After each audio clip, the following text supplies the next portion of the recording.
અમારા શિવજી છે, અમારા નહીં સૌના શિવજી છે આયરા. તો પપ્પા પૂજા વગેરે બધું કરી ગયા અને અહીંયા આવીને અમે છે ને અહીંયા એક આ કામ સારું કર્યું. રામ લખવાનું હતું આ બધે ફરતાને વ્યવસ્થિત રીતે, પણ પપ્પા પૂજા કરી ગયેલા છે અહીંયા, તો એને કંઈ છેડખાની કરવાની નહીં મળે અમારે, કેમ કે પપ્પાએ પૂજા કરી એટલે આવું ને. એટલે કોઈ બી કરેલી રીતે તો એમ તો વાંધો નહીં, પણ આજે રામનવમી છે એટલે રામ લખવાનું મારું બહુ મન હતું. તો લખ્યું તો ખરું જ અહીંયા. હવે અહીંયા લખ્યું તો કેવું લાગે એમ તમારા ખ્યાલથી? સારું લાગે ને? મસ્ત લાગે.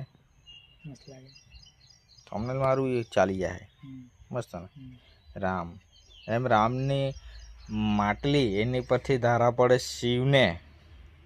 વાહ! કારણ કે એમના આરાધ્ય ને એમના આરાધ્ય